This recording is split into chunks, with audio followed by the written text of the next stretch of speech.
Welcome to local 18. నేటి ఉదయం తెలుగు రాష్ట్రాలలో ముఖ్యంగా ఉత్తర తెలంగాణలోని పలు జిల్లాలలో భూ ప్రకంపనలు ఏర్పడిన పరిస్థితి అయితే ఉంది. రిక్టర్ స్కేల్పై 5.3గా ఉన్నట్లు అధికారులు చెప్తున్న పరిస్థితి ఉంది.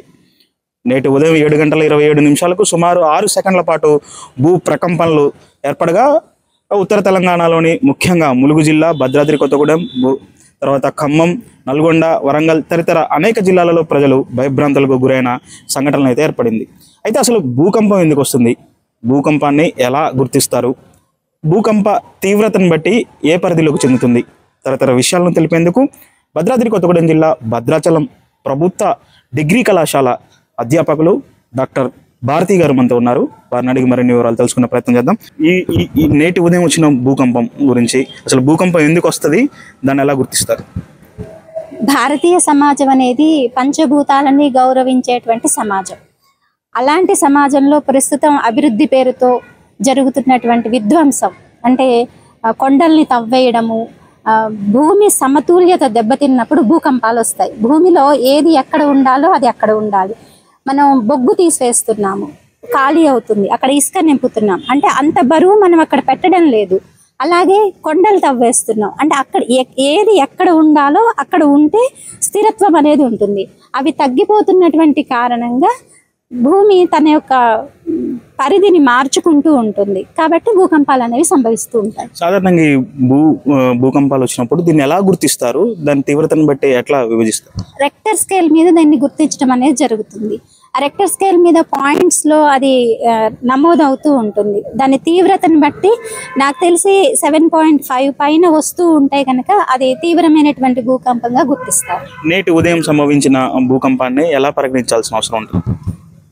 మనం చేస్తున్నటువంటి విధ్వంసాలకి భూమి తన ప్రకోపాన్ని బయటికి తెలియజేస్తుందని గుర్తించి మనం కట్టేటువంటి ప్రాజెక్టులు కానీ, లేకపోతే చేసేటువంటి పెద్ద పెద్ద బిల్డింగ్స్ కట్టేటప్పుడు మట్టిని తీసేస్తూ ఉంటాం. ఆ బ్యాలెన్స్ అనేది తప్పుతూ ఉంటుంది. కాబట్టి అభివృద్ధి పేరుతో జరుగుతున్నటువంటి ఈ కార్యక్రమాలని కాస్త తగ్గించుకోండి అని భూమి మనకి చెప్పినట్టే మనం భావించాలి. అంటే భూకంపం అనేది, నేరు సంభవించిన భూకంపం అనేది భూమి లోపల సుమారు 40 కిలోమీటర్ల దూరంలో వచ్చినట్లు చెప్తున్నారు. అంటే లోతు ఎక్కువ వస్తే దాని తీవ్రత ఎక్కువ ఉంటుందా, పైకి లోతు అంటే భూ పైన పొరలలోనే వస్తే దాని తీవ్రత ఎక్కువ ఉంటుంది? భూమి కింద నుంచే తన పరిధిని తెలుపుతూ ఉంటుంది. పైన ఎక్కువ వస్తే మనకి నష్టం ఎక్కువ జరుగుతుంది. లోపల ప్రకంపనలు అనేవి తరచూ సంభవిస్తూనే ఉంటాయి, కానీ అవి రెక్టర్ స్కేల్ మీద నమోదు అవ్వవు. పైది ఉధృతం, కింది నుంచి ఉధృతం ఎక్కువైనప్పుడే అది పై దాకా సంభవిస్తుంది. అప్పుడు మనం అదే బిల్డింగ్స్ పడిపోవటం, చెట్లు పడిపోవటం ఇలాంటివన్నీ జరుగుతుంటాయి. ఇది తెలంగాణ రాష్ట్రంలోని ములుగు జిల్లా కేంద్రంగా నేడు ఏర్పడినటువంటి ఈ ఏదైతే భూ ప్రకంపనలు ఉన్నాయో, భూ లోపల సుమారు 40 కిలోమీటర్ల లోతులో ఈ ప్రకంపనలు ఏర్పడడం వల్లే పెను ప్రమాదం తప్పించుకున్నట్లయితే తెలుస్తున్న పరిస్థితి అయితే ఉంది. భూ పొరల పైన, అంటే భూమికి సుమారు 10 కిలోమీటర్ల లోపు నేటి ఉదయం సంభవించినటువంటి ప్రకంపనలు వచ్చుంటే భారీ ఆస్తి నష్టం కానీ, ప్రాణ నష్టం కానీ జరిగే అవకాశం ఉన్నట్లయితే నిపుణులు సైతం అంటున్న పరిస్థితి అయితే ఉంది. ఇదిలా ఉండగా ముఖ్యంగా తెలంగాణ రాష్ట్రంలోని ములుగు జిల్లాలోనే ఈ భూకంపం కేంద్రం ఏర్పడడంతో చుట్టుపక్కల సరిహద్దు ప్రాంతాన్ని పంచుకుంటున్న జిల్లాలు సైతం ప్రజలు భయాందోళన వ్యక్తం చేస్తున్న పరిస్థితి అయితే ఉంది. ఇదిలా ఉండగా ముఖ్యంగా వాజేడు, అంటే ములుగు జిల్లాలోనే గతంలో సైతం భారీ టొరంటో ఏర్పడి సుమారు 50,000కు పైగా చెట్లు నేల కొరిగిన పరిస్థితి అయితే ఉంది. ఐలాపూర్ అడవులలో, అంటే ప్రముఖ పుణ్యక్షేత్రంగా ఉన్నటువంటి మేడారం సమ్మక్క సారలమ్మ దేవస్థానానికి కూతవీటు దూరంలో ఉన్నటువంటి ఐలాపూర్ అడవుల గతంలోనే భారీ టొరంటో వచ్చి సుమారు 50,000కు పైగా భారీ వృక్షాలు నేల కొరిగిన పరిస్థితి అయితే ఉంది. ఈ నేపథ్యంలో ఆ ప్రాంతానికి కూతవీటు దూరంలోనే నేటి ఉదయం ఈ భూ ప్రకంపనలో కేంద్రం అక్కడి నుంచే ప్రారంభమైనట్లయితే తెలుస్తుంది. ఈ దాటితో తెలుగు రాష్ట్రాలలో ముఖ్యంగా ఉత్తర తెలంగాణలోని అనేక జిల్లాలలో భూమి ప్రకంపరించిన పరిస్థితి అయితే ఉంది. అయితే ముఖ్యంగా తెలంగాణ రాష్ట్రంలో భారీ నీటిపారుదల ప్రాజెక్టుగా ఉన్నటువంటి కాళేశ్వరం ప్రాజెక్టు తర్వాత గోదావరి పరివాహక ప్రాంతంలో ముఖ్యంగా ఈ నీటి వృద్ధి అంటే భూగర్భంలో ఉన్నటువంటి నీరు ఏదైతే ఉందో అది దాని నిల్వ స్థాయి పెరిగి భూమంతా మెత్తగా అవడం వల్లే ఇటువంటి భూకంపం సంభవించే అవకాశం ఉందని నిపుణులు సైతం తెలుపుతున్న పరిస్థితి అయితే ఉంది.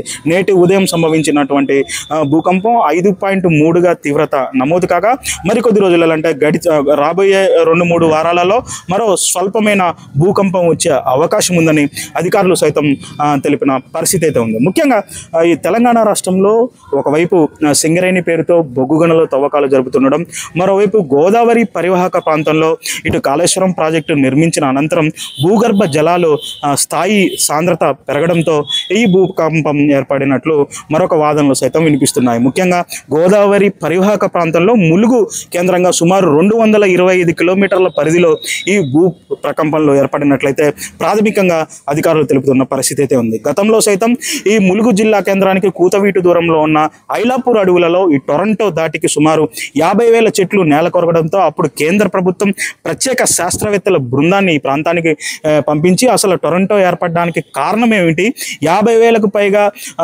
అత్యంత వృక్ష సంపద అంటే ఎన్నో వనమూలికలు కలిగినటువంటి మేడారం ఐలాపూర్ అడవులలోని 50,000కు పైగా చెట్లు నేల కొరగడంతో అప్పుడు ఇదొక రాష్ట్ర వ్యాప్తంగా చర్చనీయాంశంగా మారింది. అప్పుడు కేంద్ర ప్రభుత్వం సైతం ప్రత్యేక శాస్త్రవేత్తల బృందాన్ని ఈ ప్రాంతానికి పంపించి అదే తరంలో ఇటు అటవీ శాఖకు సంబంధించిన కేంద్ర ఉన్నతాధికారులు సైతం ములుగు జిల్లాలో సందర్శించి ఈ ప్రాంతంలో 50,000కు పైగా చెట్లు నేల కొరగడానికి గల కారణాలు తెలుసుకునే ప్రయత్నం అయితే చేశారు. ఇది ఇలా ఉండగా ప్రస్తుతం ఈ రోజు సైతం ఇదే ములుగు జిల్లాలో కేంద్రంగా ఈ భారీ భూ ప్రకంపనలు ఏర్పడడం ఇప్పుడు తీవ్ర చర్చనీయాంశంగా మారింది. ఏది ఏమైనప్పటికీ నేటి ఉదయం ఏర్పడినటువంటి ఈ భూ ప్రకంపనల నేపథ్యంలో ఆస్తి నష్టం కానీ ఇటు ప్రాణ నష్టం కానీ జరగకపోవడంతో ప్రజలంతా ఊపిరి పీల్చుకున్న పరిస్థితి అయితే ఉంది. అయితే ముఖ్యంగా గోదావరి పరివాహక ప్రాంతంలో సుమారు 225 కిలోమీటర్ల విస్తీర్ణంలో ఈ ప్రకంపనలు ఏర్పడడం, మరి రాబోయే రోజులలో మరోసారి ఇటువంటి ప్రకంపనలు వచ్చే అవకాశం ఉందని అధికారులు తెలుపుతున్న నేపథ్యంలో ఈ ప్రాంతవాసులు భయాందోళనను వ్యక్తం చేస్తున్న పరిస్థితి అయితే ఉంది. అయితే లోకల్ 18తో మాట్లాడి